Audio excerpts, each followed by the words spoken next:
नरेंद्र मोदी जी का 56 इंच का सीना है। जो चाइना हो या और देश हो, वो सब लोहा मानते हैं नरेंद्र मोदी जी का और हमेशा लोहा मानते रहेंगे। नरेंद्र मोदी जी के रहते हुए चाइना तो क्या, कोई और देश भी, हमारे पाकिस्तान भी अपना ख्वाब छोड़ दे कि हमारे देश के ऊपर मतलब कब्जा कर सकता है या क्या कर सकता है।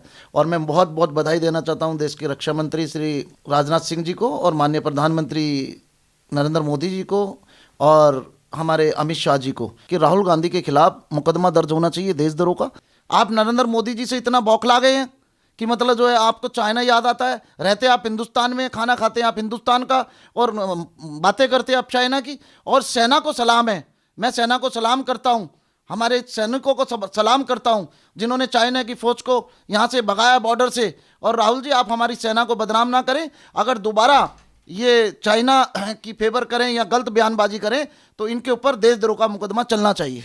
नमस्कार, स्वागत है आपका हमारे चैनल प्यारा हिंदुस्तान पे। और आज हम बात करेंगे दो टॉपिकों के ऊपर और यहाँ पर दो टॉपिक ये हैं कि पहला ये कि जितने आपने देखा होगा कि जितने दिनों से चाइना की सेना जो लद्दाख में पैंगोंग झील के इलाके में बैठी हुई थी और वो भारत पे कब्जा करने की जो उसकी चाल थी वो पूरी तरीके से नाकाम हो गई है, क्योंकि चाइना के जो धीरे धीरे करके सैनिक थे वो वापस जाने लगे हैं। अगर हम दूसरी बात के बारे में बात करें तो वो है राहुल गांधी। राहुल गांधी जिस भी मुद्दे पर बात करनी होती है उस पर बात ना कर वो अलग ही मुद्दा छेड़ देते हैं, जैसा कि आज लोकसभा में हुआ। पीएम नरेंद्र मोदी के द्वारा वो काफी सारी बातें तो बोलना चाहते हैं, पर जब उनसे बजट पर बोलने के लिए कहा जाता है तो वो बजट पर ये कहते हैं कि मैं 5 मिनट में बजट के बारे में बात करूंगा और उसके बाद वो वॉकआउट कर देते हैं।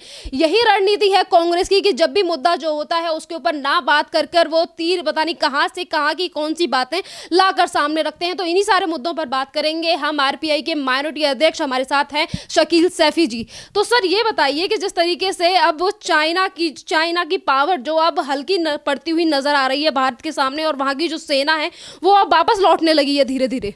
देखिए, मेरा जो पहला इंटरव्यू भी आपके चैनल ने लिया था और मैंने पहले भी आपको ये कहा था कि नरेंद्र मोदी जी का 56 इंच का सीना है। जो चाइना हो या और देश हो, वो सब लोहा मानते हैं नरेंद्र मोदी जी का और हमेशा लोहा मानते रहेंगे। नरेंद्र मोदी जी के रहते हुए चाइना तो क्या, कोई और देश भी, हमारे पाकिस्तान भी अपना ख्वाब छोड़ दे कि हमारे देश के ऊपर मतलब कब्जा कर सकता है या क्या कर सकता है। और मैं बहुत बहुत बधाई देना चाहता हूं देश के रक्षा मंत्री श्री राजनाथ सिंह जी को और माननीय प्रधानमंत्री नरेंद्र मोदी जी को और हमारे अमित शाह जी को। और चाइना का ये कदम हमारे सैनिकों के लिए बहुत ही शुभकामनाएं और बधाई मेरी तरफ से और मेरी पार्टी की तरफ से मैं बधाई देना चाहता हूं कि चाइना को उन्होंने भगाया।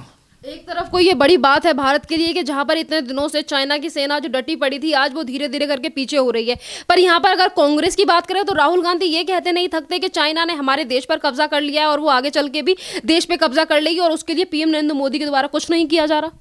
देखिए, मैंने आपके चैनल के माध्यम, आपके माध्यम से काफ़ी बार बोला है और मैं राहुल गांधी जी आपको चेतावनी देना चाहता हूं। पहले भी मैंने आपको चेतावनी दी है, शायद मेरी वीडियो आप तक पहुंचनी चाहिए। मैं आपको चेतावनी देता हूं कि अगर नरेंद्र मोदी जी के रहते हुए 1 इंच भी सेना ने कब्जा कर लिया तो मैं अपना राजनीतिक जीवन संन्यास ले लूँगा, नहीं तो आप राजनीतिक संन्यास ले लीजिए। और मैं कई बार आपको बता चुका हूं कि आप मुद्दे से भटकाते हैं लोगों को।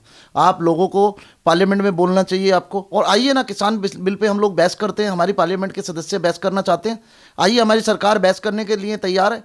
आपकी आदत है कि मतलब पार्लियामेंट छोड़ करके हम लोग मतलब ड्रामा करें, क्योंकि आपको मुद्दों पर बोलना नहीं आता, ना आपको किसानों का पता है कि किसानों के क्या मुद्दे हैं, किसानों की क्या समस्या है। और आपको ये पता ही नहीं, क्योंकि आपने कभी किसानों का, आप तो एरोप्लेन से आए और एरोप्लेन से आकर के सीधा पार्लियामेंट में बैठ गए।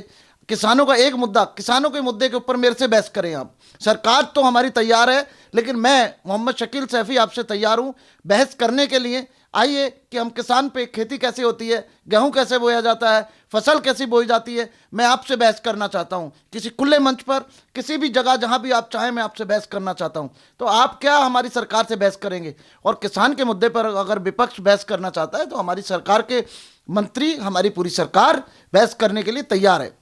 राहुल गांधी की अगर आपने बात की तो राहुल गांधी तो तमाम बार इस तरीके की चीजें कह देते हैं और आज भी जिस तरीके से उन्होंने वॉकआउट कर दिया, जब उनसे कहा जाता है कि आप बजट के बारे में कुछ बताइए तो बजट को लेकर काफी सारे सवाल तो कांग्रेस की तरफ से दागे जाते हैं और ये कहा जाता है कि जो बजट पास हुआ है वो सिर्फ अडानी, अंबानी और बड़े कारोबारियों के लिए है और इससे गरीब आदमी को कोई फायदा नहीं होगा। और जब इन सारी चीजों को लेकर जवाब मांगा जाता है तो राहुल गांधी वॉकआउट कर लेते हैं, बजट पर बात ही करना नहीं चाहते। देखिए, आज हमारी जो केंद्र में सरकार है, 300 प्लस सीटें हैं, वो सिर्फ जनता ने वोट दे करके, अपना आशीर्वाद दे करके, जिता करके हमें प्रधानमंत्री नरेंद्र मोदी जी को देश का प्रधानमंत्री बनाया है। तो आज इनके पास ना जनता है, ना सपोर्ट है, ना कुछ है। अब ये बौखलाई बिल्ली खंबा नोचे, राहुल गांधी जी के पास ना तो जनता का समर्थन है, ना इनकी पार्टी का कोई एजेंडा है। ये अभी एजेंडे से बौखलाए हुए हैं और ये बहस क्या करेंगे। पार्लियामेंट में बोलते हैं मैं किसानों के ऊपर बहस करना चाहता हूँ, किसानों के ऊपर बहस करते करते करते वो चाइना पे आ जाते हैं, ट्वीट कर देते हैं अपने देश की, चाइना ने हमारे देश पे कब्जा कर लिया। मैं पूछना चाहता हूँ कि आप इटली के निवासी हैं या हिंदुस्तान के निवासी हैं? मुझे तो लगता है आप इटली के निवासी हैं, शायद चाइना से आपको कोई फंडिंग वगैरह तो नहीं आ रही है। यहाँ पर बीजेपी की तरफ से ये भी क्वेश्चन किए जा रहे हैं कि जिस तरीके से राहुल गांधी बजट के बारे में ना बात करके वॉकआउट कर लेते हैं, तो लोग ये भी सवाल कर रहे हैं कि क्या राहुल गांधी को बजट के बारे में कुछ पता है या फिर ऐसे ही जो निराधार क्वेश्चन होते हैं वो किए जाते हैं। देखिए, मैं तो ये बता दूं कि राहुल गांधी जी को किसान की ABCD नहीं पता है। और मैं चैलेंज के साथ ये कहना चाहता हूँ, और राहुल गांधी जी, मैं आपको चैलेंज कर रहा हूँ इस वीडियो के माध्यम से, आइए मेरे गांव बुलंदशहर में आइए, मैं आपके साथ किसान, एक खेत देता हूँ आपको, आप उस खेत में फसल बो करके दिखाइए। मैं भी किसान का बेटा हूँ और हमारी पूरी सरकार आपसे बहस करने के लिए, आपके हर एक क्वेश्चन का प्रश्न देने के लिए हम तैयार हैं। और अगर आपको बैक होना है, आपको खुद किसान के मुद्दे नहीं पता है, तो आप किसानों की लॉबी क्या करेंगे? खाली उनके धरनों पे बैठने से, ड्रामा करने से, आंसू रोने से कुछ नहीं चलेगा। किसानों के मुद्दे पार्लियामेंट में उठाइए।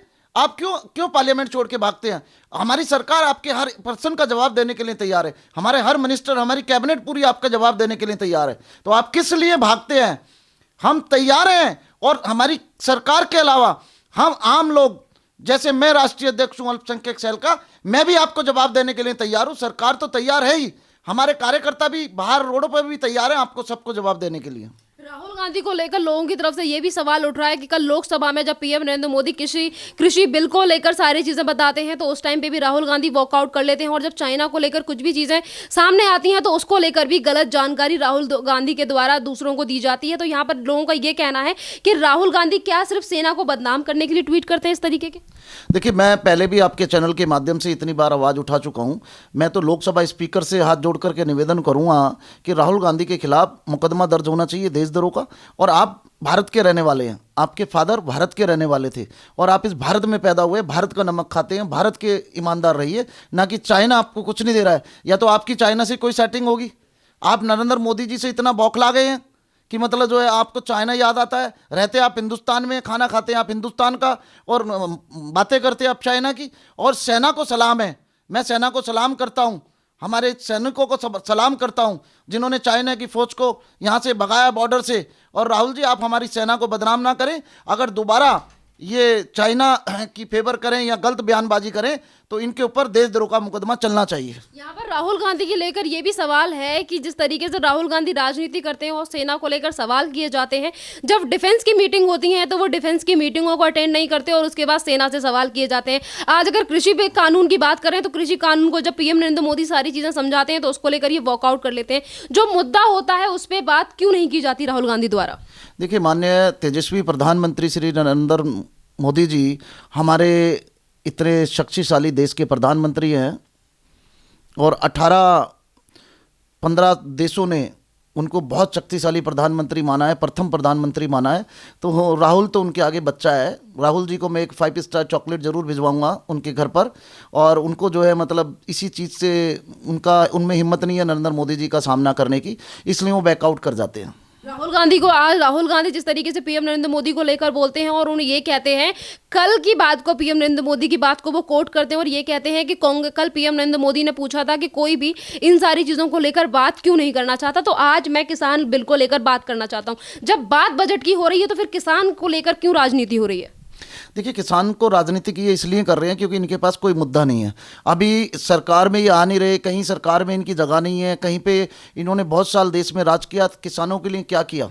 आज किसान रोड पे सिर्फ कांग्रेस की वजह से है, ना कि मोदी जी की वजह से है।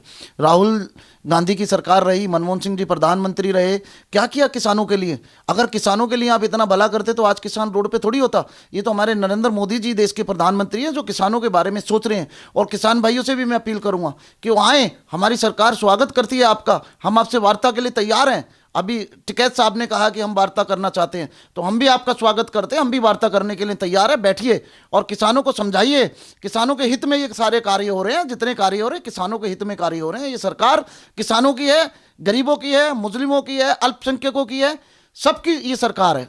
किसानों की बात करें तो राहुल गांधी ने अभी जवानों को लेकर भी एक स्टेटमेंट दी थी कुछ दिन पहले, और ये कहा था कि ये सरकार ऐसी है, अगर ये ज्यादा किसान इन सारी चीजों पे ध्यान देती और किसानों पर ध्यान देती और मजदूर वर्ग पे ध्यान देती तो शायद आज हमें बॉर्डरों पर जो हमारे सैनिक खड़े हैं उनकी जरूरत ना पड़ती। इस तरीके के बयान भी राहुल गांधी दे चुके हैं। मैं पूछना चाहता हूँ राहुल गांधी जी, जब आपकी 15 साल सरकार रही तो क्या आपने बॉर्डरों पे सेना का इस्तेमाल नहीं किया? क्या उन सैनिकों की कुर्बानियों को आप भूल रहे हैं? उन सैनिकों ने रात को जाग करके रात को और आपको सुलाया है। इस देश के वो जवान हैं। राहुल जी, आप भूल रहे हैं कि सेना का इस्तेमाल आपने भी किया। हमारे देश के प्रधानमंत्री आज इतना अच्छा कार्य कर रहे हैं, आपको सराहना चाहिए। एक पार्टी से अलग हटके, एक पॉलिटिक्स से अलग हटके देश के प्रधानमंत्री को प्रथम उस पर मानना चाहिए आपको, क्योंकि आप अब कहीं पर भी नहीं है, आपको अपनी हार मान लेनी चाहिए। आज देश की जनता की तरफ से ये भी सवाल उठ रहा है कि चाइना की सेना आज भारत की सेना से डरकर पीछे हटने लगी है, पैंगोंग झील से लेकर, और उसी सेना को लेकर कांग्रेस की तरफ से सवाल किए जाते हैं और ये कहा जाता है कि हमारे देश को इनकी जरूरत नहीं पड़ती और ना ही तो इनको वहां पे खड़े होने की जरूरत पड़ती। तो एक तरफ वो सेना जो हमारे लिए अपने लिए दिन रात हमारे लिए जो दिन रात बॉर्डरों पर खड़ी रहती है और उसको लेकर राजनीति करते हैं राहुल गांधी। देखिए, बड़ी शर्म की बात है कि राहुल गांधी जी सेना को लेकर के राजनीतिक करते आए हैं, और अभी नहीं, ये तो हजारों बार से सैनिकों की मतलब जो है मजाक उड़ाते हैं। इनका ये धर्म है कि मजाक उड़ाना, हवाबाजी करना, और इनको ये बड़ी शर्म की बात है। मैं तो इतना ही कह सकता हूँ कि राहुल गांधी जी थोड़ी शर्म करो। अगर आपके अंदर थोड़ी शर्म है तो आपको सेना के बारे में तो नहीं, सेना का थैंक्स करना चाहिए, उनको सल्यूट करना चाहिए कि वो सैनिक ने, और उनकी शाबाशी करनी चाहिए। आपको एक ट्वीट करना चाहिए कि मैं अपनी सेना को सलाम करता हूं जिन्होंने चीनी सैनिकों को भगाया। तो मैं यही कहना चाहूँगा कि आपको एक ट्वीट करके सेना का हौसला बढ़ाना चाहिए। और जनता ये भी जानना चाहती है कि जो राहुल गांधी आज तक सिक्योरिटी में रहे उसी सेना की में, और हर जगह पे सिक्योरिटी के साथ वो भारत में जाते हैं, और जब वो सिक्योरिटी को पीएम नरेंद्र मोदी द्वारा हटा दिया जाता है तो यही कांग्रेसी हैं जो हल्ला करते हैं कि राहुल गांधी की जान को खतरा है और उनसे सिक्योरिटी ना हटाई जाए, और वही राहुल गांधी ये कह रहे हैं कि देश को जवानों की जरूरत नहीं थी। देखिए, राहुल गांधी जी हमेशा एचपीजी के उसमें रहे हैं, और आज भी राहुल गांधी जी सिक्योरिटी के उस कवच में हैं, Z+ सिक्योरिटी की कवच में हैं। तो वो भी सैनिक है जो आपको कवच देते हैं, अपनी जान पर खेलकर आपकी रक्षा करते हैं, आपको लेकर के जाते हैं। और आपकी जो सुरक्षा हटाई गई थी, जो आप विदेशों में सुरक्षा देते हुए भी आप अकेले चले जाते थे और आप सुरक्षा को लेकर नहीं जाते थे, तो इसका मतलब आपको सुरक्षा की जरूरत नहीं थी, आपको सिर्फ हवाबाजी करनी थी, आपको खतरा नहीं था। तो उसको देखते हुए जो हमारी आईबी ने और जो हमारी सीबीआई ने रिपोर्ट दी, उसकी सुरक्षा आप आज भी उन सैनिकों की सुरक्षा में आपका परिवार है। तो उन सैनिकों को भी सलाम कीजिए जो आपकी सुरक्षा 24 घंटे करते हैं। राहुल गांधी के लिए क्या बात कहना चाहेंगे जिस तरीके से ये हर मुद्दे को लेकर वॉकआउट कर देते हैं और हमेशा हमारी सेना को जो लेकर टिप्पणी की जाती है इनकी तरफ से? देखिए राहुल गांधी जी, मैं आपसे एक निवेदन करना चाहता हूं कि आप सैनिकों के बारे में उल्टा ना बोलें, और मैं आपसे इतना बड़ा मतलब चैलेंज करना चाहता हूं कि जो सैनिक आपके साथ हैं वो भी सैनिक हैं, जो मिलिट्री फोर्स जो Z+ सिक्योरिटी आपको मिली हुई है वो भी सैनिक हैं, वो भी आपकी सुरक्षा करते हैं। आप उनको सलाम कीजिए, और आज अगर आपके अंदर इंसानियत है तो एक ट्विटर पे ट्वीट कीजिए कि हिंदुस्तान की सेना को सलाम। भले ही पार्टी पॉलिटिक्स आपके रिलेशन हो सकते हैं आमने सामने, लेकिन सेना के लिए कोई पार्टी पॉलिटिक्स नहीं होती है। सैनिक जो है देश की रक्षा करता है, आपकी रक्षा करता है, हमारी रक्षा करता है। उन वीर सैनिकों को मेरा सलाम। और ये जो बजट को लेकर इन्होंने बात नहीं की और जो वॉकआउट कर लिया, इसके लिए क्या समझते हैं? क्योंकि बीजेपी के नेताओं की तरफ से ये कहा जा रहा है कि राहुल गांधी को पता नहीं है आखिरकार बजट के बारे में, इसीलिए वो वॉकआउट कर गए। जी बिल्कुल, मैं भी यही कहना चाहूँगा कि क्योंकि राहुल गांधी जी को टाइम ही नहीं मिलता कि बजट पढ़ा जाए, बजट रखा जाए, वो अपनी धुन में रहते हैं। जब भी आज कांग्रेस का ये बहुत बुरा हाल हुआ है तो राहुल गांधी जी को बजट की नॉलेज नहीं है, ना उनको किसी राजनीति की नॉलेज है। ये तो सिर्फ एक परिवार में पैदा हुए, राजीव गांधी जी के सन बने और आके लोकसभा जीत गए, तभी वो रायबरेली से एक चुनाव भी हार चुके थे। लोगों ने उन्हें समझ लिया 5 साल में कि ये बिल्कुल नाकारा आदमी है। जो आलू की फैक्ट्री लगा सकते हैं तो आप समझ लीजिए वो कितने महान इंसान होंगे। और इसीलिए रायबरेली की जनता ने उनको जो है मतलब वहाँ से हराया, तो दूसरी जगह से वो फिर मेंबर ऑफ पार्लियामेंट बने। तो राहुल जी, आप सुधर जाइए, वहाँ से भी आपकी मेंबर ऑफ पार्लियामेंट चली जाएगी। धन्यवाद सर।